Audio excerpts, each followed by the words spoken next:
Everyone, I'm Trent Connard. I'm the Chief of Police, Gastonia Police Department. I'm going to go over a brief statement about the officer-involved shooting that we had in the early morning hours. Gastonia Police Department officers were in an officer-involved shooting at a home located at 4356 Hickory Hollow Road here in Gastonia. At 10:32 p.m. on Thursday, July the 17th, patrol officers were dispatched to a call on an assault happening at a home. When officers arrived minutes later, they encountered a male relative of the suspect in the driveway of the home, who indicated that the suspect in the home was armed and had fired at least one shot. The suspect, now identified as Jeremy Jackson Bonham, date of birth 11/12/85, appeared from the rear of the home in the dark and opened fire on Gastonia police officers and others with a rifle. Multiple Gastonia officers returned fire, killing the suspect. No Gastonia officers were injured. Per our routine procedure, all of our officers have been placed on paid administrative leave pending the outcome of the investigation by the State Bureau of Investigations. And any other questions can just refer to. How many officers are on leave? Right now we have 10 officers on leave. 10 officers? Yes. And I'm assuming there was a standoff also that preceded the shooting. Can you Yes. tell us something about that? There was time. I know that it's the full details of everything, but yeah, there was a time between the officers getting there, meeting with the relative out in the driveway, and trying. Typically, we're not going to be quick to rush in on anything. Emotions and reasoning. You want emotions to come down and things to see if we can. A lot of times, whether you negotiate or things of that nature to try to de-escalate, and times on everybody's side, it benefits us, and as things go on, a lot of times we can avoid situations like this, but this wasn't the case. How long did the negotiations last before the suspect fired a shot? I know it probably happened right before midnight, I would say, and so they arrived at 10:32. For an hour and a half. Or so. Yeah. The male relative that was encountered by officers outside the home, was that a child? No. Okay. If you can, Chief, were there any commands or anything given to the guy with the rifle before he fired, or after, or before police fired? That's under investigation. It appears from just my knowledge that I have, and which I have not viewed everything, but it does appear that the suspect came from the rear side of the residence, shooting at the officers, and the officers then returned fire, killing him. And did they have any advance notice that he was at the rear before before shots were fired?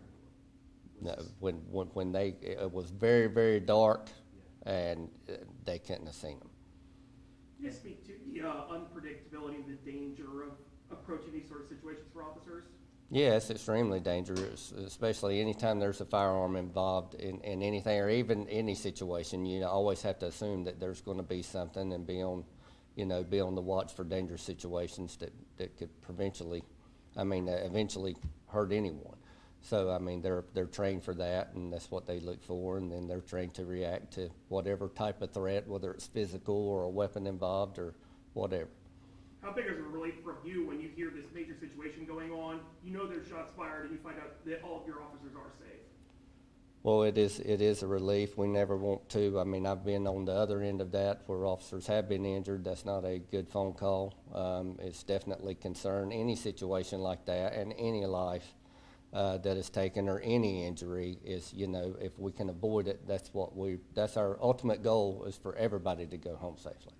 Does the suspect have a criminal record? I have no idea, sir.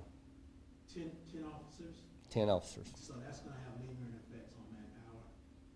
Yes, that is definitely a challenge, but we do have, I can tell you, we've got a lot of good relationships with law enforcement across the county and outside of our county that are more than willing to help us out in the event we were to need anything. So we've got great relationships with other local law enforcement agencies.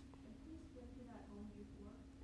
I couldn't tell you that, ma'am. I've not looked into that. Chief, were there any, I don't, we heard something about a possibility of a flashbang, were there any attempts made to get this individual out of the house before he ends up firing a shot? Yeah, to get him out of the house, Yes. yeah, I mean, there was a lot of, I know that there was talking, Yes. whether it be intercom or something, but that's all I know. The details, the fine details, it's gonna be up to the SBI to determine that. You guys, you gotta do your job, but at the same time, I know it's gotta be hard. This guy's a veteran, so it's kinda like one of your own. You know, you guys taking on any mental health, help that these officers will be getting? Oh, yes, definitely. As far as mental health, I mean, I can tell you, I can't tell you the state of anyone, but I can definitely say mental health is a real issue across our country, across the world, really, and that we treat it very seriously here at the Gastonia Police Department. And anything, we have peer support teams, we have other counseling, things of that nature to help anyone that might be struggling with whatever issue. Our employees are very important to us. They're our most valuable asset. Without our employees, we're nothing. And it's going to be hard to provide that community service if we don't have good, healthy employees. So we do everything, take that very seriously.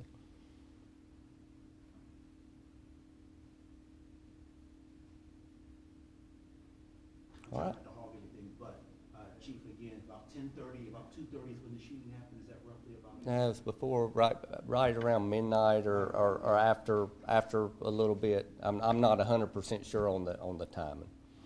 And if you can, for surveillance sake, when something like that happens, we know you're negotiating, but you're also surveilling. Can you talk to us about the steps that you guys took in surveillance? We hear some neighbors are saying that there may be a robot used in this situation or something. Every possible thing that we can use. We've got a lot of tools on special teams, from drones to robots and I don't know specifically what we use, but anything that was applicable that we could have done. I can tell you we have very well trained special situations and patrol officers that are well equipped to try everything that we can. So as things would present themselves, which I don't know everything, they would have used whatever they had at their disposal to try to de-escalate or to gain more intelligence or information to help them solve the problem, or I wouldn't say fix the issue, but to help them to do their job. And when they fired, was he inside or outside? Outside He was the outside, house. in the backyard? Yes, like I say, he came from a very dark corner of the back and fired upon the officers, and they returned fire. And do we know, it looks like from the markings on the ground that there were a lot of shots fired in one area. Were police all in one specific area up front when that happened? Well, yes. I would imagine they were all over, but I would, behind cover for sure.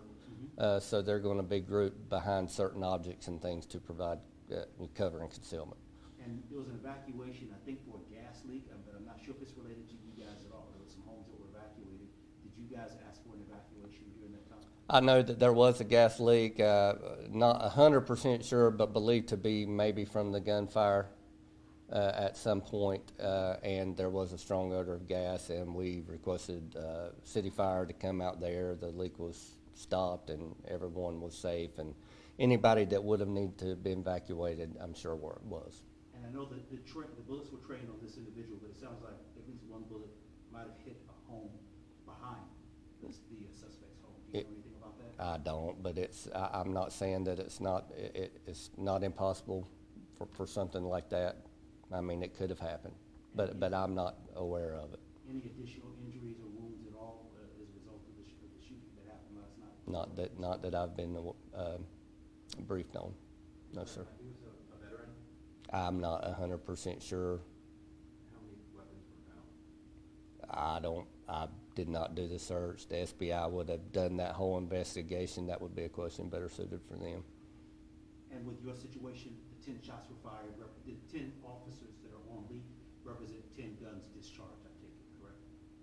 Yes, Yeah, because typically you don't put folks on leave who don't fire weapons. correct.